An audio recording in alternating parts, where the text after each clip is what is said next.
Estamos no interior do Hospital Municipal do Tatuapé, aqui em São Paulo. Eu estou com 2 pacientes Covid aqui no corredor, tem vaga para eles. Estivemos lá. Vi com meus próprios olhos a verdadeira situação. Pelo amor de Deus, quantos dias mais ou menos fica dando essa Os relatos. Assistência de medicamentos para os pacientes. Medicamento, azitromicina, muito importante, não tem.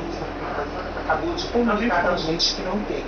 Tem 180 funcionários afastados do hospital inteiro. Então somos os sobreviventes. Até quando ninguém sabe. Do pronto-socorro, acho que tem 18 afastados. O que vocês precisariam aqui para ter um atendimento mais digno, não só para o paciente, como também para vocês poderem trabalhar? Material. Material, porque O que falta, por exemplo, especifique. Então, aí tá tendo aqui a máscara cirúrgica, luva. Na realidade, a maioria estão aglomerados no mesmo quarto, que não tem nem o biombo para separar entre um e o outro, que acaba vendo o que é que o outro está acontecendo. Eu fico imagino o psicológico desse paciente consciente, vendo o outro do lado cabeceiro. A situação só pode ser descrita como caótica.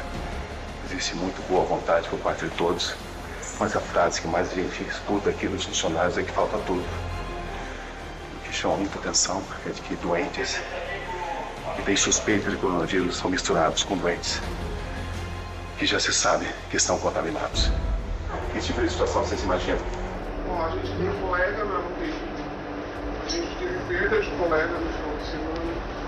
Então, assim, tem colegas. A gente tiver de enfermeiro. 2 noites atrás? Então, e a gente tem colegas de outro serviço. E tem outro que tá aí, não tem. É o corona? Nosso objetivo é mostrar exatamente o que está acontecendo, sem exageros e sem deixar de detalhadamente o que nós estamos observando. Eu acabei de atender um negócio. Você atende sem estar paramentada? Sim. Sem avental? Atende que você tá aí, né, Gal? Só orando.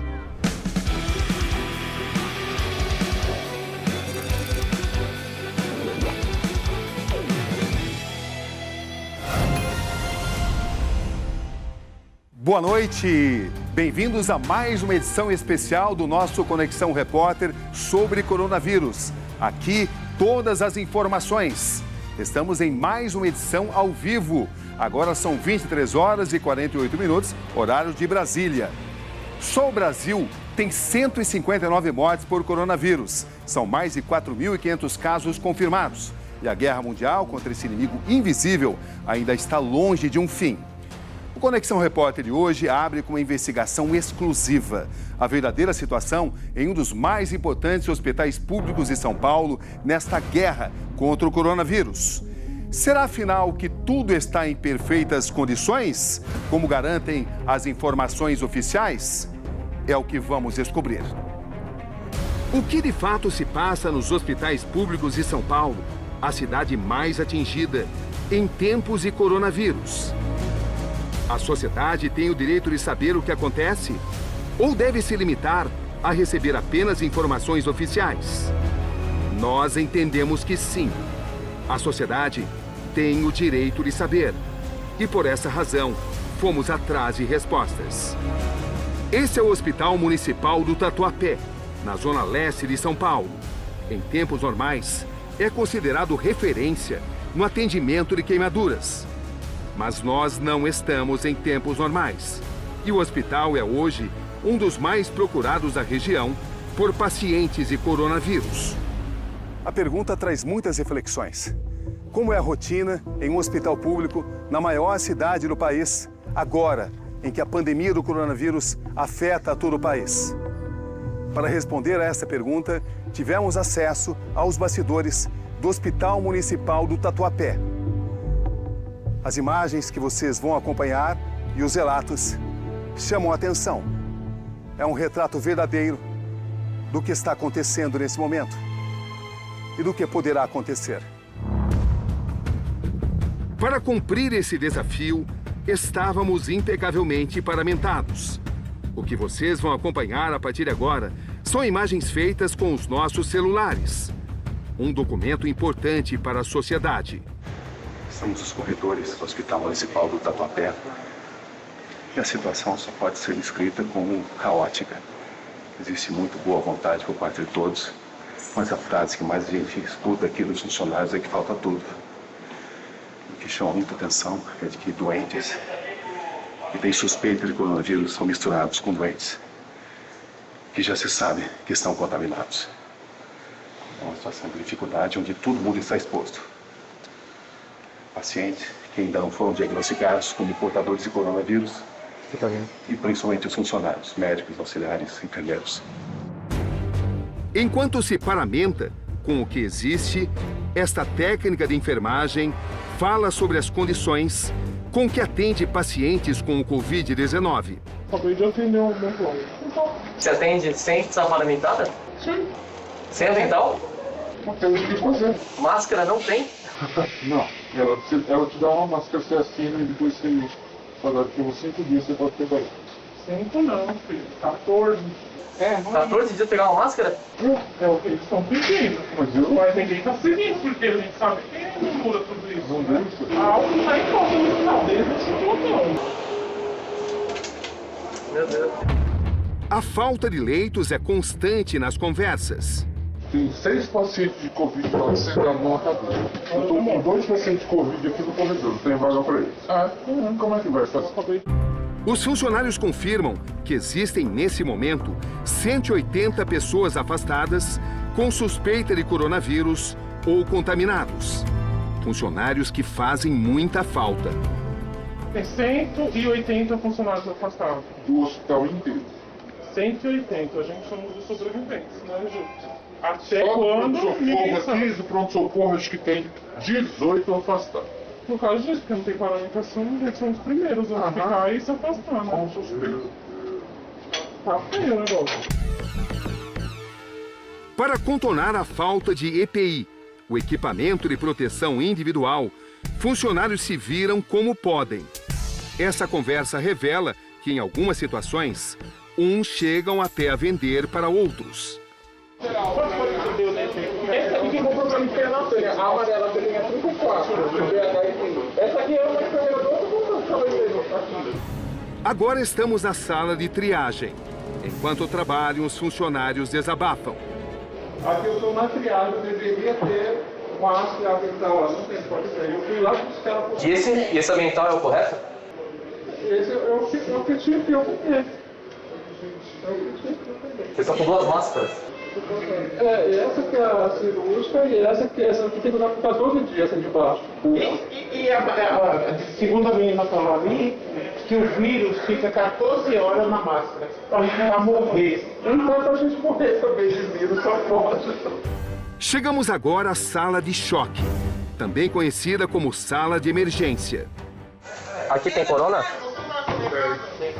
Aqui, segundo os funcionários, suspeitos de coronavírus com sintomas agudos ficam muito próximos daqueles suspeitos com quadro moderado. Uma situação que aumenta a possibilidade de contaminação de quem eventualmente não tem o vírus. Tudo isso aqui é corona? Especialistas recomendam que pacientes devam ficar a 2 metros de distância um do outro. A Organização Mundial de Saúde estabelece pelo menos 1 metro. Aqui observa-se que a distância é menor, o que inevitavelmente aumenta o risco de contaminação. Aqui é só corona? A falta de espaço é crítica e visível. Por isso, a área de terapia semi-intensiva foi transformada em UTI de coronavírus. Aqui é confirmado? Na antiga sala de observação do pronto-socorro, hoje existe essa placa. Área para atendimento de pacientes com suspeita de coronavírus. É o corona? Tá difícil?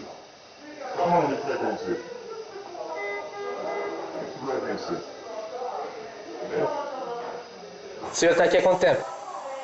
O senhor tem quantos anos? Esse paciente de 89 anos apresenta muita dificuldade para respirar e usa uma máscara de nebulização. Ele não está entubado. Dá muita falta de ar? Tomou no banheiro. Na sala de repouso, consigo ter acesso a uma equipe de enfermagem. O desabafo de cada um revela uma situação próxima do limite. Algo que me impressionou muito, que doentes que têm suspeita de coronavírus ficam junto com doentes que já se sabe que têm coronavírus. Agora não. Suspeitou, coloca junto. Tudo junto. Mas aí pode acontecer de alguém não estar contaminado, ser contaminado e ficou exposto aos que estão contaminados. Porque não existe essa diferenciação. Porque tem alguns que vocês têm certeza que têm coronavírus. Outros vocês não têm totalmente certeza, né? Na realidade, a maioria estão aglomerados no mesmo quarto, que não tem nem o biombo para separar entre um e o outro. Os funcionários da saúde reclamam que falta o essencial: máscaras, luvas, álcool gel. Não tem material, não tem nada, não tem luva. Técnicos e enfermeiros falam que precisam usar durante diversos dias a máscara modelo N95, capaz de filtrar 95% das partículas de ar. Segundo recomendações da Anvisa, o uso máximo permitido em casos de coronavírus é de 12 horas. A N95 é dada assim a conta-gotas. E assim é um documento que A N95 oferece um pouco mais de proteção. ela é o protocolo quando você vai aspirar um paciente entubado. O protocolo é ela que você tem que usar. Mas não tem para todo mundo. Não tem assim, a gente tem que usar durante vários dias. Você tem que usar vários dias. Mas chega a acontecer de vocês terem que entrar na UTI ou com pacientes com coronavírus sem a N95. Ó, o médico hoje, lá na nossa sala, ele está com uma de 21 dias, a N95. Ele estava já há 21 dias ele estava com essa máscara. Não poderia estar. Não poderia. A máscara N95, que eles estão orientando para ficar 7 dias com a máscara, sendo que o pessoal da banho transpira, a máscara fica totalmente molhada, não tem como. Vocês sabem o que me dá uma dor muito grande no coração? Eu, por exemplo, nesse instante, eu estou devidamente paramentado. Eu estou protegido. Mas vocês não estão como eu. Eu estou usando os melhores equipamentos, né? E vocês, que de fato lidam diretamente com a situação, eu vejo que vocês estão expostos. Isso me incomoda muito. Aí eu vou para minha casa, tenho uma idosa de 75 anos, uma criança de 3 meses. E como que fica a nossa proteção? A gente não tem material suficiente durante o dia. E a pandemia só está começando. Sim, tudo só está começando. Funcionários me contaram que existem registros de morte envolvendo profissionais da saúde que atuavam no atendimento de pacientes com coronavírus no Hospital Municipal do Tatuapé. E um outro funcionário permanece entubado na sala de choque. A gente tem colega, não tem. A gente teve perda de colegas no final de semana. 2 noites atrás? Na enfermeira. Então, e a gente tem colegas de outros serviços. Nenhum que está aí, não tem. Entubado. Faltam medicamentos. Medicamento azitromicina muito importante, não temos na casa. Acabou de comunicar a gente que não tem. Que não tem, o azitromicina acabou. Como é que você sabe? Acabou. Álcool, nesse momento, eu estou atrás. Na farmácia não tem lugar nenhum álcool. Como que a gente vai fazer a substituição dos materiais? Um termômetro, não tem álcool. O que está de acordo com o que deveria ser aqui? Tem alguma coisa que está certa? Está tudo errado. Tudo errado. Desde o começo. Até a entrada dos pacientes, não deveriam passar pelo pronto-socorro ali. Eles deveriam entrar já no local certo. O fluxo está completamente errado. Vocês diriam que a situação do que acontece aqui, a realidade, está sendo ocultada? Claro, tem um paciente que nesse momento está junto com o outro, está indo a óbito e o outro do lado, consciente, orientado, vendo tudo. É o que mais acontece. O que significa isso? Significa que a gente não dá prioridade nem para a morte. Imagina o psicológico desse paciente consciente, vendo o outro do lado falecer.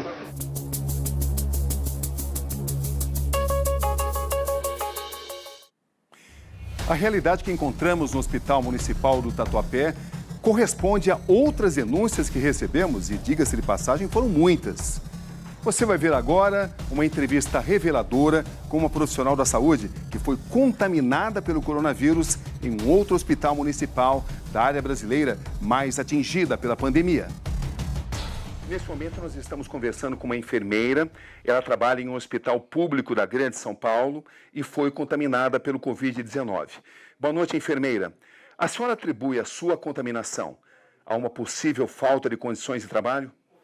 Boa noite, Cabrini. Eu atribuo. Eu acredito, sim, que se tivesse uma condição melhor de equipamento de segurança e orientações, isso seria diferente. Quando a senhora foi contaminada e como a senhora está agora? Eu fui contaminada próximo do dia 24 e ainda estou oscilando bastante na doença. A senhora, por exemplo, trabalha em um hospital da Grande São Paulo. Quais são as condições para os profissionais no hospital onde a senhora atua, um hospital público? Máscara cirúrgica para ser trocada a cada 4 horas, se tiver em local de triagem, e a N95 só se realmente for fazer algum procedimento no paciente, como intubação. Como é que a senhora classifica a situação atual dos hospitais? Não tem a condição adequada para a gente trabalhar com esse vírus. Como é que está a sua recuperação? Sendo bem complicada. Que tipo de desabafo a senhora gostaria de fazer? A gente não tem orientação nem se pode voltar, quando pode voltar e como a gente vai voltar a trabalhar. O que é que o Brasil precisa saber? Que precisa cuidar dos profissionais da área da saúde para poder ter quem cuide deles. É uma situação de desespero. É. Enfermeira, muito obrigado pela entrevista. Muito obrigada, Cabrini. Vamos agora à repercussão de nossa reportagem especial. Conexão Repórter entrevista 2 importantes especialistas da área da saúde.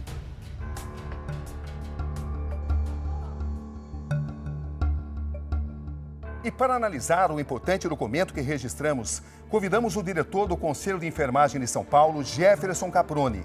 Ele atua na área da saúde há 16 anos, em unidades de terapia intensiva, e tem graduações como enfermeiro, auxiliar e técnico. São pacientes entubados com casos de coronavírus.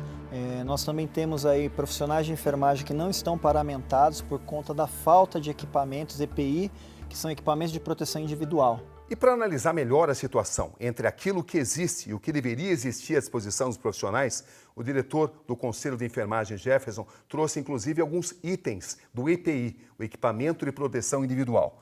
Vamos exemplificar o que deveria ser o mundo ideal daquilo que existe de fato. Nós sabemos que o mundo ideal seria realmente termos os EPIs, o equipamento de proteção individual na totalidade. Então seria o avental na triagem seria o avental comum, mas quando nós temos os casos confirmados é o avental impermeável, por conta para não passar a gotícula. O que seria o ideal? O ideal seria esse. Esse. Mas esse não existe? Esse não. Esse é o que falta, é isso que está chegando. O senhor não viu nenhum exemplo desse avental nessa matéria? Não, porque na verdade é isso que mais chega para a gente de denúncia no Conselho, a falta do material. O que eles usam está aqui. Esse daqui. Isso protege até que ponto? Na verdade, hoje, ele engana dizendo que protege. Que protege. Mas protege de fato? De fato não. Se você pegar nesse material e esticar ele, você vai ver que ele rasga na sua mão. O risco de contaminação, portanto, é grande? É total. E nesse mesmo hospital, nós apuramos que existem registros de 2 mortes e um outro enfermeiro que está, nesse momento, entubado. O senhor atribui a essa falta de materiais ideais esses registros? Sim, Cabrini, é o que mais nos preocupa, porque nós sabemos que ele lida diretamente na assistência. Como é que o senhor classifica a situação atual? Grave, gravíssimo. Outro item muito reclamado é o das máscaras. O que o senhor pode falar sobre isso? O que nós temos visto é que falta até máscara cirúrgica. Máscara não tem? Não. Na triagem nós utilizaríamos a máscara cirúrgica, que é uma máscara que tem duração de 2 a 4 horas. E a máscara que a equipe de resposta rápida deveria usar, principalmente na questão da UTI, é a N95. E o senhor observou que isso não está acontecendo? A máscara N95, que eles estão orientando para ficar 7 dias com a máscara. Pelo visto, eles estão utilizando há mais tempo. Então, eles estão ficando acima de 15, 30 dias. O que é recomendado pela OMS são 12 horas. Aqui estão pacientes com suspeita de coronavírus, todos com ventilação mecânica, e a gente observa que a distância entre eles é muito pequena. O que o senhor falaria sobre isso? Cabrini, a Organização Mundial da Saúde, a Anvisa, estabelece que tem que ter um distanciamento de 1 metro a 1,5 metros. Não é o que o senhor enxerga aqui? O que nós estamos vendo aí é uma dificuldade até para o profissional realizar a sua destreza no procedimento. Então isso é ruim para a assistência, é ruim por conta da contaminação. Portanto, é um exemplo de um procedimento indevido. Indevido. Um documento como esse, portanto, é importante. Certamente. O que o senhor pretende fazer agora, após a exibição dessa reportagem? Os encaminhamentos para o Ministério Público, Ação Civil Pública, encaminhamentos diretamente ligados à Secretaria de Saúde. Esta é Lourdes Estevão, atual diretora do Sindicato dos Servidores Municipais de São Paulo. Também conversamos com ela sobre a situação dos profissionais em meio à pandemia do coronavírus. Em tempos de coronavírus, precisamos manter a devida distância. Essa distância está correta? Está correta. Enfermeira Lourdes, nós recebemos uma série de denúncias de médicos e de enfermeiros que se queixam da falta de condições para trabalhar no enfrentamento à pandemia do coronavírus. A senhora confirma essa situação? Confirmo essa situação. A falta de equipamento de proteção é uma das maiores preocupações que nós temos. Falta tudo o que o trabalhador está precisando para dar o atendimento para a população. Esse trabalhador, ele quer voltar para casa com a sua saúde preservada. E isso não está acontecendo. De 0 a 10, qual é o nível de proteção de médicos e enfermeiros do sistema público nesse momento? Olha aí, ó, de 0 a 10 eu quero dizer que é 3. Entendeu? Eu estou sendo otimista. Alto risco de contaminação. Exato, alto risco de contaminação. Nesse momento, qual é a situação do Hospital Municipal do Tatuapé? Nós temos muitos trabalhadores contaminados e esse efetivo ele não está sendo reposto. Como dirigente do sindicato, a senhora tentou conversar com representantes da prefeitura? Nós tentamos conversar, tivemos uma reunião. Houve alguma garantia de que esses equipamentos vão chegar? Eu não posso falar, não tem nada. Nós temos os equipamentos que não é de qualidade. Então eu estou falando, tem aquela máscara branquinha, tem o avental que é descartável, tá? Porque ele vai falar, tem. Mas ele vai falar, mas olha, tá cheio.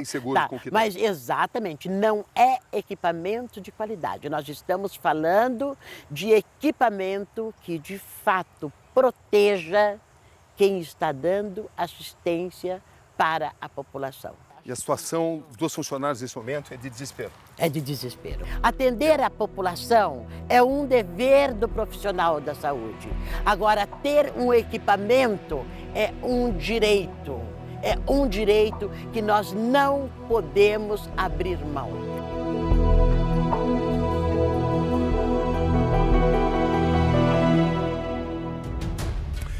Olha, nós procuramos o prefeito Bruno Covas para que ele pudesse se manifestar sobre a realidade que eu encontrei no hospital do Tatuapé.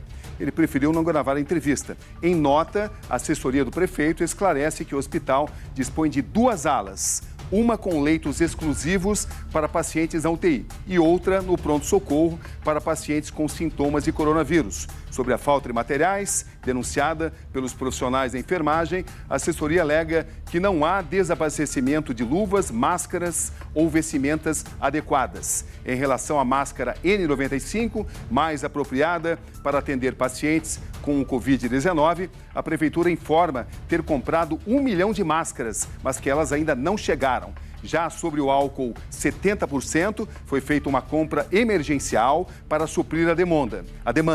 Vale reforçar que o nosso espaço aqui no Conexão Repórter continua aberto para uma entrevista com o prefeito Bruno Covas, que, por sinal, é uma pessoa democrática.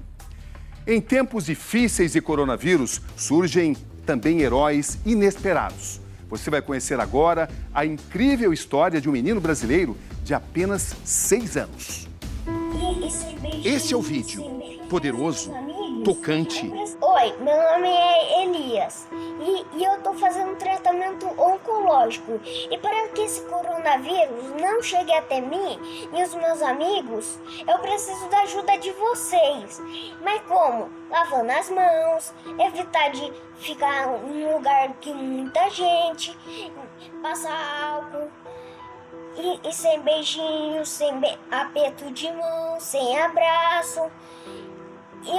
E se vocês fazerem isso, eu vou agradecer muito, muito, muito, de coração, para cada um. As palavras emocionantes desse menino de olhos grandes e brilhantes viralizaram nas redes sociais. Chegaram a milhões. Funcionaram e comoveram mais do que mensagens e chefes de Estado. Quem é, afinal, esse menino carismático? Fomos descobrir Elias no Hospital do Graac, em São Paulo, que promove tratamento para crianças com câncer. Nesse fim de semana, um encontro virtual. Do outro lado, Elias e sua mãe. Aí está o Elias, junto com a sua mãe, a dona Miriam. Elias, boa tarde, como é que você está? Tudo bem? Dona Miriam, como é que a senhora está? Tudo bem? Estamos bem, graças a Deus. Você encantou o país. Você tem consciência disso? Você conseguiu sentir isso? Sim. O que você percebeu? Conta pra mim, Elias. Eu percebi que o mundo inteiro foi abençoado. A expressão é infantil, a sabedoria de gente grande. Como é que você teve a ideia de gravar aquele vídeo tão lindo, Elias? Foi eu e a minha mãe, a gente lá na nossa cidade ponharam uma brincadeirinha lá, e daí era mentirinha, e daí a gente fez um vídeo. Em nossa conversa, encontro inicialmente um garoto mais tímido do que naquela mensagem que o celebrizou. Mas aos poucos ele vai se soltando. Eu gosto de comer. E exibindo todo o seu charme. Um beijo pra todo mundo. Elias tem 6 anos. Ele é de Iepê, uma pequena cidade de pouco mais de 8 mil habitantes, próxima a Presidente Prudente, no interior paulista. E tudo aquilo saiu do coração dele, né? Sim, até me perguntaram como que ele decorou, né? Eu falei assim, não, eu só conversando com ele, expliquei a situação, então foi ele mesmo. O texto foi dele, ele mesmo que falou assim, automático, ele mesmo. Ele gosta de falar, então ele é bem comunicativo. Nesse momento, ele e a mãe, Dona Miriam, estão em São Paulo, onde o garoto faz tratamento contra um câncer. Quando é que o câncer foi diagnosticado? Ele foi em julho que ele fez, ele ficou com dor de cabeça, né? Teve um diagnóstico, aí fui no médico para ver o que era, ele pediu uma avaliação do neuro e através disso daí descobrimos, depois de uma tomografia, viu que tinha um tumor e que precisava fazer uma cirurgia de emergência. Foi em julho, dia 19 de julho, que ele fez a cirurgia. O tratamento acontece no mesmo hospital onde mostramos a história de Rebeca, aquela menina sorriso, e de tantas outras crianças e adolescentes que sofrem de câncer, manifestado em suas mais variadas formas. João, José, Maria, Ana, Pedro, Gabriela. Os nomes das crianças e dos adolescentes mudam. O sonho é sempre o mesmo, atingir a cura. Esta é a unidade de quimioterapia do hospital. Aqui são tratados todos os meses cerca de 300 pacientes. Quimioterapia para mais de 30 tipos diferentes de câncer.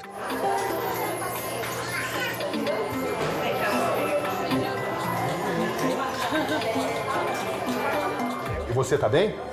Tô. É? Tá brincando bastante? O que é que ele tem? Ele tem câncer, tinha câncer no rim, agora graças a Deus não tem mais, ele fez cirurgia. Ah, é? É. Isso aqui é dele fazer diálise, que ele faz diálise. E a recuperação dele, como é que está? Tá bem, tá indo bem. Qual que você gosta mais? Todos os super-heróis? E adora o Batman? Adoro, todos os super-heróis.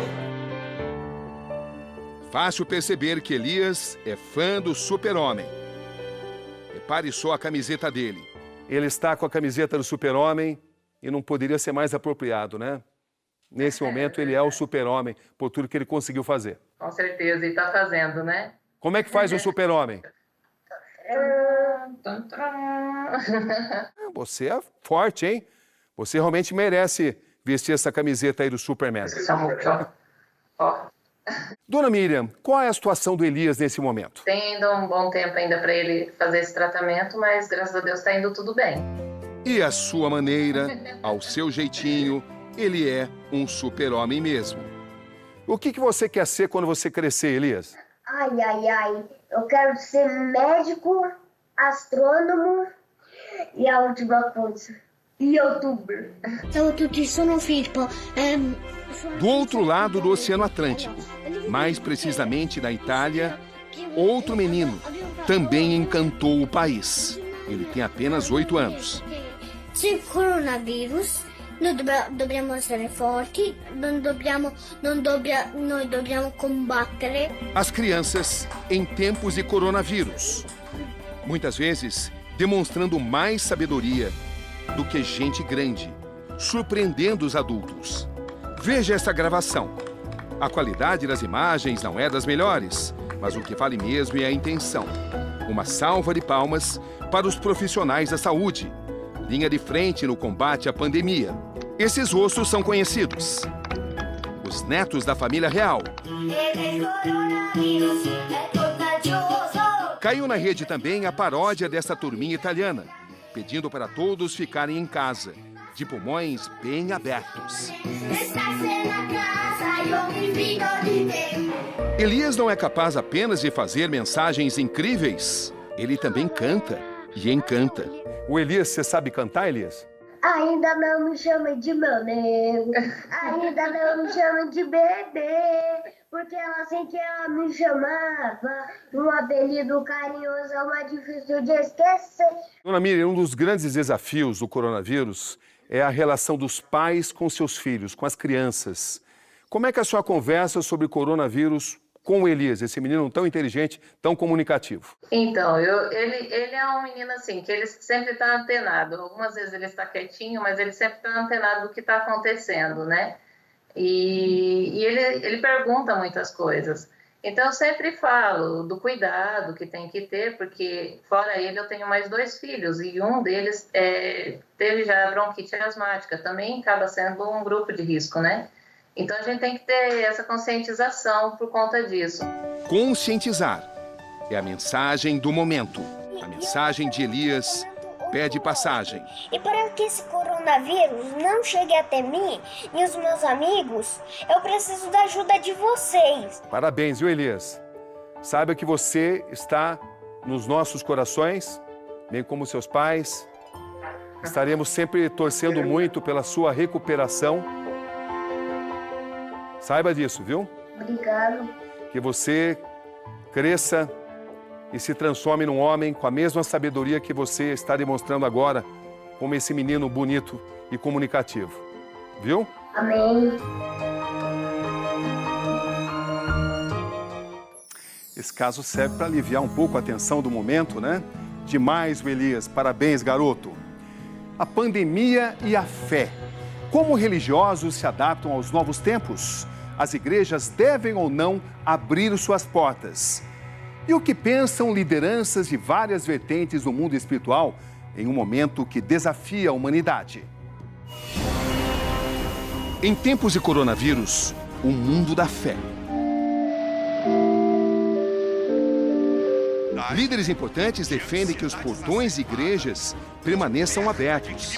Outros concordam com as restrições. Saímos a campo para conversar com líderes importantes. Este é o pastor Silas Malafaia. E este é o padre Reginaldo Manzotti. Então terá valido a pena. Eles divergem em suas posições. Cabrini, não tem remédio para combater coronavírus. Significa, então, que a defesa do organismo é fundamental. O estado emocional do ser humano é fundamental para as defesas imunológicas. Uma pessoa desequilibrada emocionalmente, as suas defesas caem. Já saiu uma portaria, eu diria assim, um decreto da Santa Sé, que as missas da Semana Santa sejam celebradas pelos bispos, pelos padres, mas sem a presença do povo. A conversa é realizada no momento de um decreto presidencial, que considera a atividade religiosa como essencial, o que, na prática, liberaria os portões dos templos religiosos. Pastor, na prática, os seus cultos terão as portas abertas. Na prática, a porta aberta sem culto. Se os fiéis quiserem entrar, eles poderão? É aberto para entrar, para fazer uma oração, mas não tem culto. Uma aglomeração agora seria você ser irresponsável. Na última sexta-feira, uma imagem como nunca se viu na história do Vaticano. O Papa Francisco concede a bênção Urbi et Orbi à cidade e ao mundo, diante de uma praça São Pedro absolutamente vazia.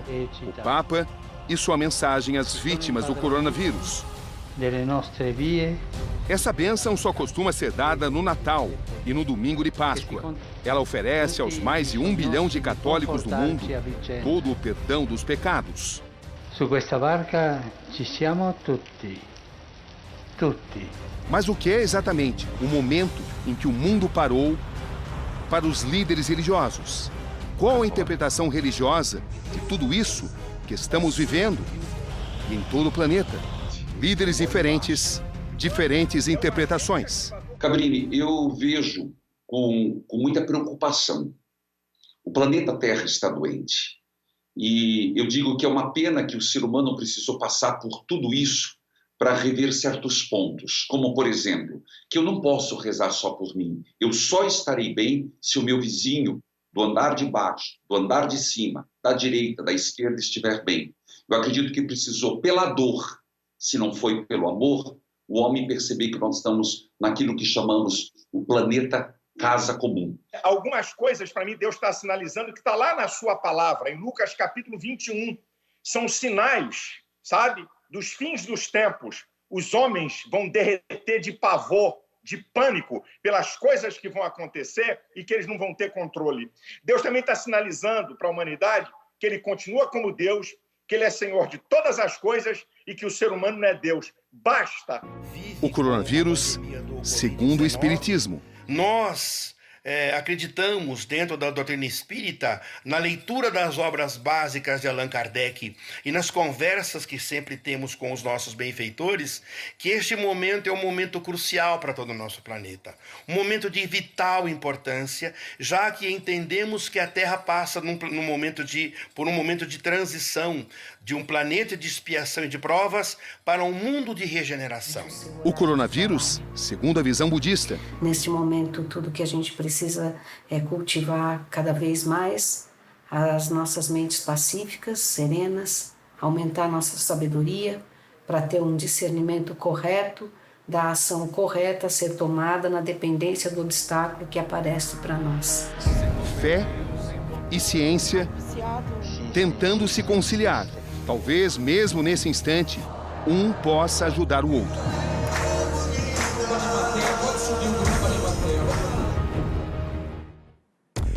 Uma experiência promissora. A história do médico que enfrentou o Covid-19 com medicamentos experimentais e deu certo no caso dele. Mas o que podemos aprender com esse tratamento? Afinal, será que é seguro usá-lo com outros pacientes? Uma pesquisa de cientistas brasileiros pode ser a resposta. Nome: hidroxicloroquina, uma substância promissora. Pode estar aqui um dos melhores caminhos para a cura do coronavírus, que atinge toda a humanidade nesse momento. Trata-se de uma corrida contra o tempo. Enquanto cientistas trabalham sem parar para testar a cloroquina, pacientes, inclusive brasileiros, a usam e com sucesso. Mas nesse processo, eles têm que assumir riscos. Esse é o cardiologista Felipe Santos. Ele está em casa, em quarentena. Ele trabalha no Núcleo Prevent Senior de São Paulo. Com 31 anos de idade, é um homem jovem, sem doenças pré-existentes. Mas passou dias internado, 2 deles na UTI. Como é que o senhor define tudo que o senhor viveu, doutor Felipe? Foi uma mistura de assustador com esperança, né? A gente que fica do outro lado, né, sendo profissional da área da saúde, é totalmente diferente do que ser paciente, né? E como paciente foi essa mistura, um pouco assustado, mas confiante com o tratamento e com a evolução do quadro clínico. E o coronavírus foi vivido em família e de forma intensa. A mulher dele também se contaminou. Doutor Felipe, como é que o senhor foi contaminado pelo coronavírus? De fato, eu não sei. Não sei se foi dentro do hospital ou se foi fora do ambiente hospitalar. De fato, minha esposa, também médica, ela já estava com sintomas gripais no começo da semana, lá por volta do dia 10, dia 11. Na verdade, o quadro clínico dela foi totalmente diferente do meu, né? O meu quadro clínico evoluiu para uma internação em ambiente de terapia intensiva e depois enfermaria. E no caso dela, não precisou, ficou em casa, está em casa de quarentena. Doutor Felipe, como é que foi a evolução da doença para o senhor? Em quanto tempo o senhor precisou ser internado na UTI? A evolução, para mim, foi muito rápida. O assustador foi a velocidade da piora clínica que eu tive, né? Foi em questão de 2 dias eu já estava com sinais, sintomas e com indicação de ambiente de terapia intensiva na UTI. O que importa é que Felipe só melhora depois de passar a ser medicado com a hidroxicloroquina combinada com o antibiótico azitromicina. Foi um passo ousado e arriscado. A cloroquina não está totalmente testada, embora seja promissora. Ele mesmo pede para receber a medicação, considerada ainda experimental e, às vezes, até perigosa. Foi uma decisão sua, o uso da cloroquina? Uma decisão minha, inicialmente uma decisão minha. É claro que no caso dele foi um pouco mais fácil, afinal, ele é médico, mas não deixou de ser um risco. De certa forma, o senhor decidiu assumir um risco? Exatamente. Uma decisão pessoal? Pessoal, um risco calculado, né, pelo fato de eu ser médico. Qual foi a importância da cloroquina na sua reabilitação? No tratamento, a importância ela é muito grande porque eu acabei melhorando do meu quadro clínico. A melhora da falta de ar é bastante importante e, além disso, não só os sintomas que melhoraram, mas exame tomográfico evidencia uma melhora bastante importante. Mas o próprio médico, o Dr. Felipe, alerta que são necessários exames cuidadosos. Existem contraindicações e contraindicações importantes. Até que ponto, como médico, o senhor orientaria outros pacientes a usarem a mesma substância, a cloroquina? Como médico, eu orientaria a usar desde que seja feito todos os exames prévios antes do uso para fazer uma medicação, um uso seguro, né, e correto da medicação. Veja bem, a cloroquina ela é cardiotóxica, né, tóxica para o coração. Eu tive que fazer eletrocardiograma, tiveram que investigar meu coração, ver se tinha alguma coisa diferente, né, para ser seguro a administração. A hidroxicloroquina é um medicamento já bem conhecido pelos médicos. Geralmente empregada no combate ao lúpus, a artrite reumatoide e principalmente no combate à malária. E em vários hospitais do mundo já existem registros de que a cloroquina foi usada com sucesso no combate ao coronavírus.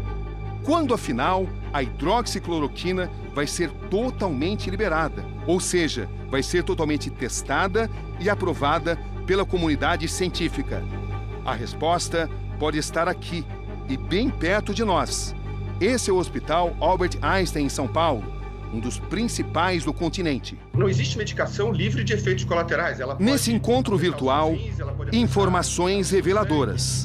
Esse é Luiz Vicente Riso, diretor superintendente de pesquisa do Hospital Albert Einstein. Ele é uma das principais lideranças de um grupo de cientistas que está testando o uso de hidroxicloroquina no combate ao coronavírus. Bom dia, doutor. Como é que está sendo esse estudo em relação ao uso da hidroxicloroquina? Bom dia, Cabrini. Muito obrigado por essa oportunidade de esclarecer para a população o que está acontecendo. Na realidade, esse é um estudo que está sendo liderado pelo Einstein, mas que conta com a participação de um grande número de hospitais. Contra ele, a pressão do tempo. É uma corrida contra o tempo, já que pessoas estão morrendo. É uma pressão exercida sobre o estudo, não é, doutor? Sim, a gente tem pressão de todos os lados, obviamente. Mas a pressão mais importante é a pressão que nós, pesquisadores, sofremos de nós mesmos, né? Nós temos uma responsabilidade com o Brasil, com o mundo. Nós procuramos fazer um desenho que era o desenho possível. Ele é o melhor desenho? Não, ele não é o melhor desenho. O melhor desenho teria que ser feito antes da epidemia começar. Ele teria que ser feito prevendo a epidemia. Pacientes que adoecem, pacientes que morrem, pacientes que precisam de uma resposta. Entrevistei um médico, o Dr. Felipe, e ele me revelou que por decisão própria ele decidiu usar a substância, cloroquina. Mas ele disse que foi uma decisão dele, ele decidiu se arriscar. O que é que a gente deveria dizer para os pacientes nesse momento que estão em condições semelhantes? A minha sugestão é que não usem. Obviamente, cada ser humano... eu sou um grande liberal. Eu acredito muito no livre-arbítrio, que a pessoa decide o que ela quer fazer. Mas a minha sugestão como médico é não utilizar uma medicação que não está comprovada ainda, a menos que seja sob supervisão médica. É óbvio que este colega que utilizou, ele está numa situação muito diferente. Por ter formação médica, ele é capaz de muito mais do que um leigo determinar mais rapidamente se aquela medicação está tendo efeitos colaterais indesejáveis e até arriscados para a sua vida. São muitos os cientistas brasileiros que participam desse projeto. Então, hospitais privados, hospitais públicos, e uma coisa que emocionou a gente muito foi a resposta que todos os hospitais deram, né? Hospitais que podiam ser considerados até hospitais concorrentes ou até rivais, todos estão juntos nessa luta para a gente conseguir alguma coisa que sirva. Um estudo que poderá ficar para a história só está sendo desenvolvido com a ajuda fundamental de voluntários brasileiros. O paciente, ele assina um termo de responsabilidade e se torna um voluntário.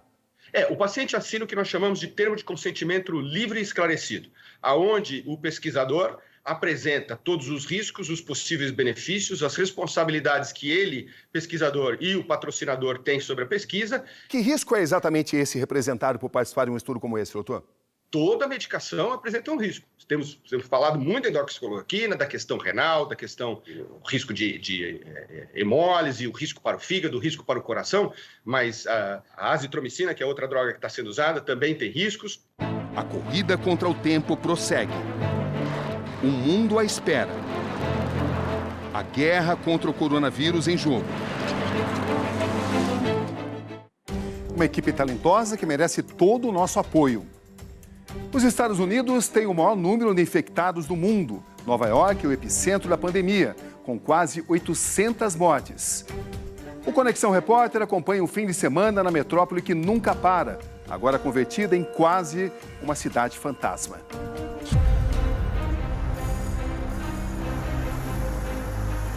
A cidade conhecida mundialmente pelo ritmo frenético, pela grande oferta cultural e variedade de serviços, agora está assim. Este local aqui, por exemplo, em Nova York, o parque que dá acesso à Estátua da Liberdade, está vazio. Aqui em Manhattan fica claro que a população atendeu ao chamado das autoridades. Eu estou caminhando no meio da rua e não há pedestres ou carros aqui neste momento. Apesar da quarentena aqui em Nova York ser, na verdade, uma ordem para que as pessoas fiquem em casa. Não há nenhuma medida punitiva, não há uma lei que estabeleça uma multa, por exemplo. Não é um crime a pessoa sair de casa para um motivo que não seja essencial. O que existe é uma forte recomendação. Há uma semana, só serviços essenciais estão abertos no estado de Nova York, o que inclui o metrô, bancos, supermercados, postos de combustíveis e serviços de saúde. Hoje é domingo, dia 29 de março. O João, ele mora no Brooklyn, uma região aqui de Nova York, e é o exemplo de milhares de pessoas aqui na cidade que têm algum sintoma da Covid-19 e não consegue fazer o exame, né? Quais são seus sintomas, João? Eu só tô tendo realmente a perda do olfato e do paladar. Foi um diagnóstico clínico feito por uma médica que foi à sua casa, porque você mora com uma senhora de 75 anos e essa senhora fez o teste e essa senhora deu positivo. Tava tendo muita tosse, muito resfriado, dores no corpo, né? Então a médica veio porque nós ficamos preocupados com ela, porque ela se enquadra no grupo de risco. Então eu aproveitei, conversei com a médica, ela não me deu nenhum laudo, né? Porque eu não tô tendo sintomas fortes. E dentro do que eu estava apresentando, ela confirmou que realmente eu estou contaminado com o vírus. Estou trabalhando de casa, mas a previsão de retorno para o escritório é totalmente incerta. Os testes rápidos prometidos por Donald Trump para os laboratórios da rede privada ainda não são realidade. Os exames só são realizados em hospitais ou em locais como estes, onde as pessoas recebem o kit e o entregam depois sem sair do carro.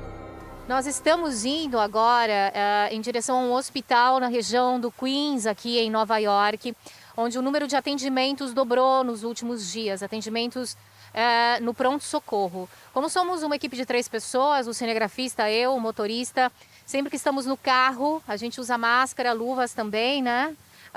E o vidro do carro aberto para que o ar circule bastante.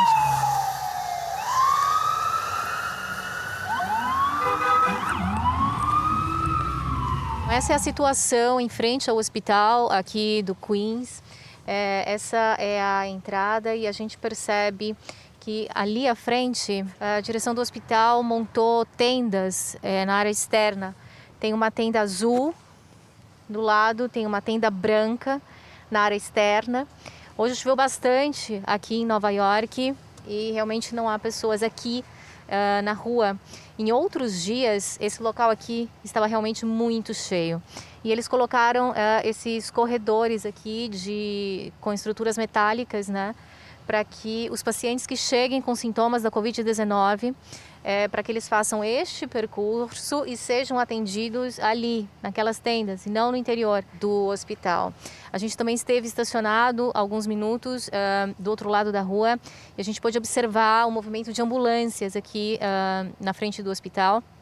Em cerca de 15 minutos, eu vi pelo menos uma ambulância chegar com um paciente que já estava respirando com a ajuda de um aparelho. O governo de Nova York, o governo local, já começou a montar ao lado dos hospitais estruturas de tendas como esta daqui, mas que são refrigeradas por dentro. São necrotérios temporários que estão sendo montados ao lado dos hospitais de Nova York, caso o número de mortes por conta da Covid-19 na cidade continue a aumentar. Você não pode perder daqui a pouco no nosso Conexão Repórter, o Diário dos Brasileiros Mundo Afora. Uma reportagem exclusiva mostrando o outro lado da pandemia. A gente já volta.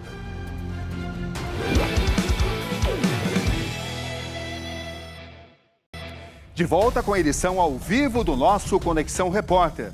E agora com o Diário dos Brasileiros dos principais países afetados pelo coronavírus.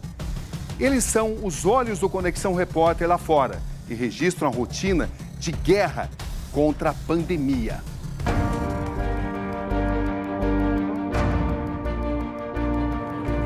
Nova York parou. A cidade que tem agitação todo dia agora está adormecida, amedrontada. No epicentro da pandemia nos Estados Unidos, encontramos a brasileira Fabiana Sabá, ex-modelo e apresentadora. Olhinho, meninas. Já coloquei o bloco. Estudante de psicologia de 42 anos. Essa rua aqui, normalmente lotada, com barulho de ambulância, de polícia, de tudo. Agora, silêncio, tudo vazio. Fabiana, em Nova York a situação fica a cada minuto mais difícil. Descreva o que você tem visto, o que você tem vivido. Sim, tá parecendo um mundo, uma distopia aqui. As ruas estão vazias na cidade que nunca dorme. Para ir no supermercado, você tem que ficar numa fila fora do supermercado, com uma distância de 6 pés da pessoa que estiver na sua frente e atrás de você. Para ir no supermercado sempre é procurado. Está entrando... acho que no máximo 50 pessoas por vez, então fica na fila esperando. É como se Nova York estivesse vivendo um segundo 11 de setembro. Olha, é uma comparação que pode ser estranha, mas para mim eu estou me sentindo assim, um pouco assim. Defina isso que você sente. É um pouco de medo com muitas dúvidas. Dúvida do futuro, dúvida do que vai ser quando passar tudo isso. No país europeu mais afetado pelo vírus, a contagem dos mortos não para. A jornalista brasileira Valéria Vilas Boas vive com o marido e o filho pequeno.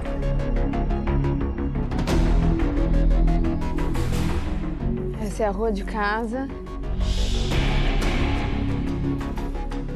Esse aqui é o parque que está fechado, já vai fazer 15 dias. Valéria Vilas Boas, como descrever um dia em que morreram 969 pessoas na Itália? Boa noite, Cabrini.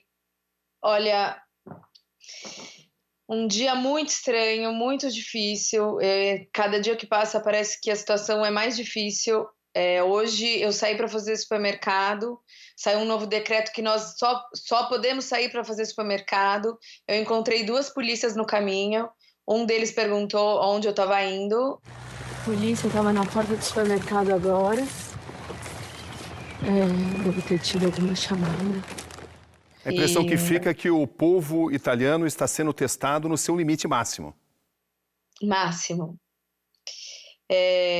Máximo e, ao mesmo tempo, sendo lembrado todos os dias que os avós e os bisavós viveram guerras piores.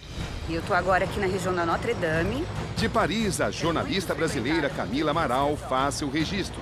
Essa aqui é a região do Luxemburgo, do Parque do Luxemburgo. Lugares onde multidões costumam se aglomerar, agora estão assim. O Museu do Louvre, a Torre Eiffel, O ponto mais emblemático aqui de Paris e está vazio. a Champs-Élysées, os cartões postais da Cidade Luz.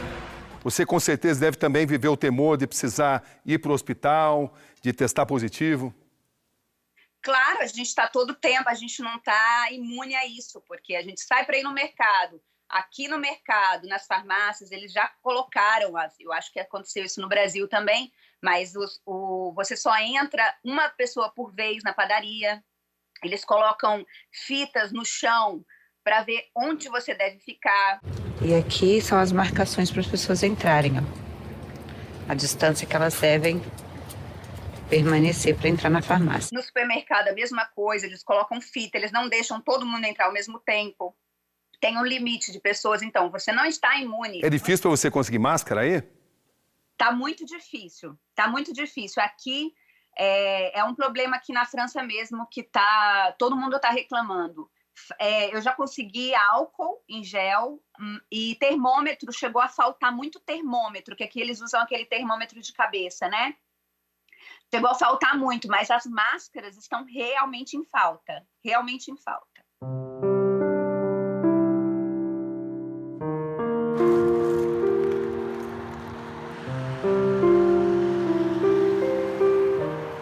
A gente conseguiu entrar no supermercado. Eles estão limitando a entrada de 10 pessoas por vez, mas dá pra gente ver que tem bastante gente. Vou mostrar para vocês também o caixa. Eles colocaram essa placa para proteger mesmo. Nesse momento estamos em contato com Londres, com o Gustavo, com a Alessandra. Bem-vindos ao Conexão Repórter. Parece que você está dentro de um filme. Sabe, aquelas coisas assim, Armagedon, só que você tem a opção de desligar quando você fica um pouco assustado. Aqui não. Hoje a gente foi no mercado, a gente não achou papel higiênico de novo. Então, assim... Nem macarrão. Nem macarrão. Então, e quando você consegue, no caso da Lê, quando ela me ligou depois, ela falou, Gu, eu consegui. Peraí, quando na vida você vai pensar que a sua esposa vai te ligar e vai falar, cara, eu consegui comprar um macarrão com um sorriso no rosto? É uma coisa meio... É surreal. É surreal. Não dá para entender, assim, ao ponto que chegamos.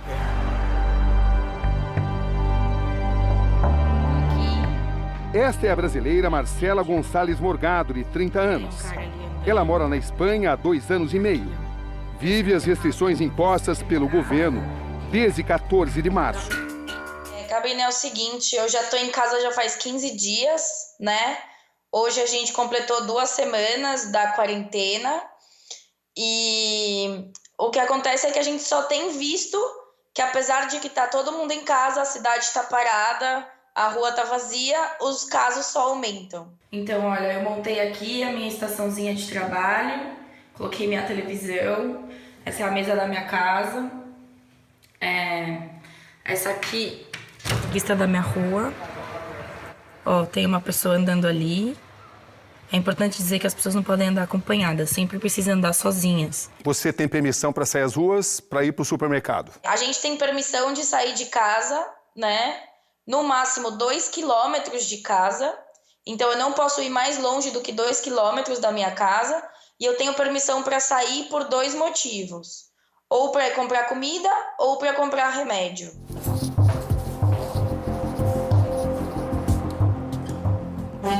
Olá, tô vendo a rua depois de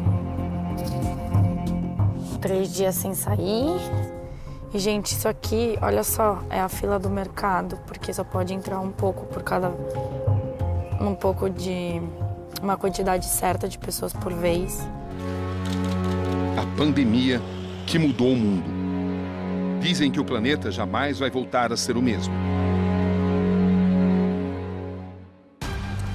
A verdade é que às vezes fica difícil a gente acreditar que tudo isso esteja acontecendo.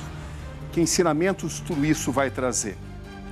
Mais uma rápida parada no nosso Conexão Repórter. Na volta a gente vai fazer uma matéria sobre reflexões, sobre questionamentos de quem se curou do coronavírus. Ou seja, se eles têm também boas notícias. A gente já volta.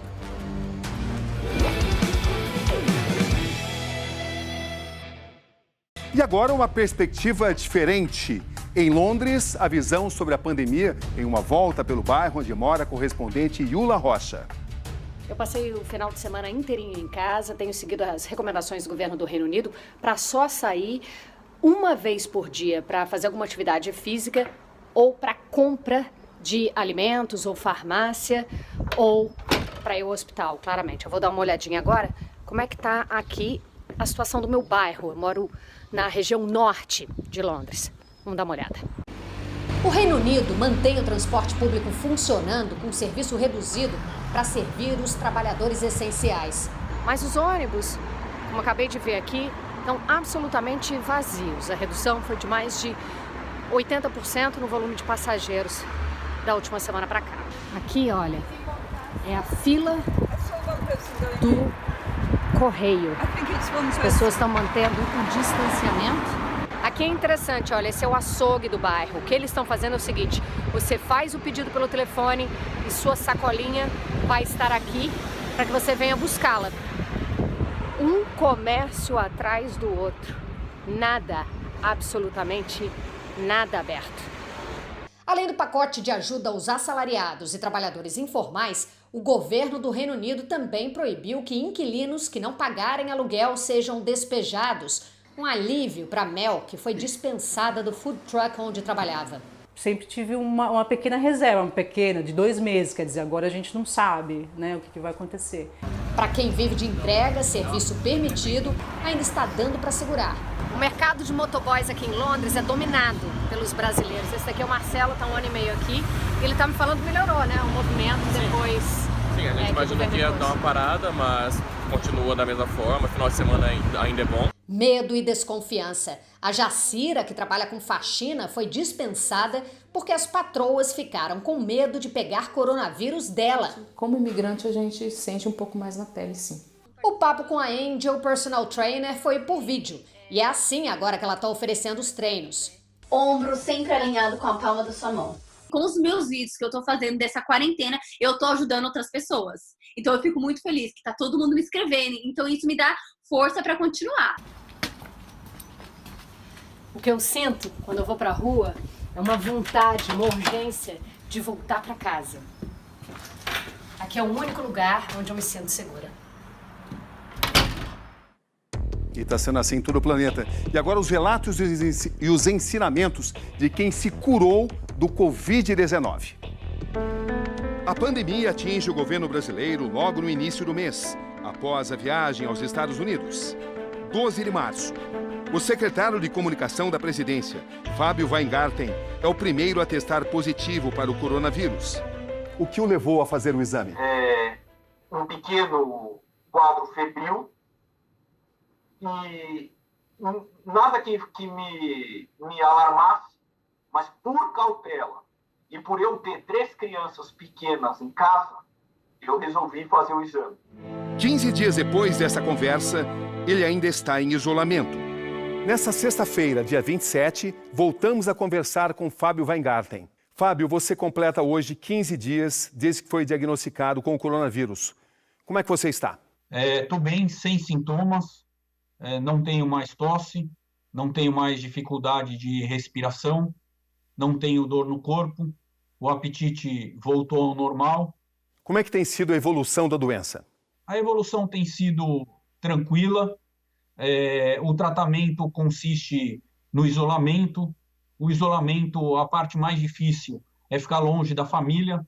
Eu não vejo as minhas 3 filhas e a minha esposa desde antes da viagem da comitiva oficial para os Estados Unidos. Hoje completam 3 semanas que eu não vejo as minhas filhas. O isolamento mexe com a cabeça do paciente, então eu tenho que eu procuro ler bastante, eu procuro assistir seriados, trabalhar no computador, responder e-mails. Você perdeu peso? Perdi um pouco de peso, embora nos últimos 4, 5 dias voltei a comer com grande número de calórico para recompor toda a minha saúde. Nas próximas horas, Fábio Weingarten espera receber a tão esperada alta médica. Assim que sair negativo o resultado de um novo teste. Quando é que você acha que vai poder estar completamente curado? Nas próximas 48, 72 horas. Sem nenhuma precipitação, com toda a proteção dos que me cercam. Muitas pessoas falam que a quarentena traz um período de autoconhecimento, de muitas reflexões. Como é que tem sido para você? Sem dúvida nenhuma. Mexe com a cabeça de todo mundo, mexe com o psicológico de todo mundo. Você se faz muitas perguntas, você se questiona o porquê desta provação mundial. Nesses 15 dias, você mudou a sua forma de encarar o coronavírus em relação ao que você pensava antes de ser contaminado? Eu não mudei, mas eu mudarei o meu jeito de enxergar a vida. A fronteira entre você estar visitando alguém numa cama de uma UTI ou estar numa cama de uma UTI é uma fronteira invisível. Então, eu acho que, passado a doença para mim, eu vou me cuidar mais. Até agora já são mais de 20 baixas. Pessoas próximas ao presidente da República a testar positivo ao Covid-19. Secretário de Comunicação da Presidência, Fábio Weingarten, muito obrigado pela entrevista. Um abração, Cabrini. Valeu. Esse é o médico Henrique Rodrigues. Hoje ele já é considerado curado, mas foram tempos difíceis. 6 dias internado na UTI. Doutor Henrique, o senhor sabe como é que o senhor se contaminou? Na verdade, eu atendo o público. A gente tem uma média de atendimento em torno de 30 a 50 pacientes dia. Mas no local onde eu trabalhava, existia uma enfermeira e outros funcionários contaminados pelo Covid. Mas, assim, não dá para a gente afirmar quem passou para quem. Qual a sua idade, doutor? 31. Portanto, o senhor é a demonstração de que jovens se contaminam com Covid-19 e desenvolvem quadros muito graves. O senhor teve que passar pela UTI. Exatamente. O senhor ficou internado quantos dias, doutor?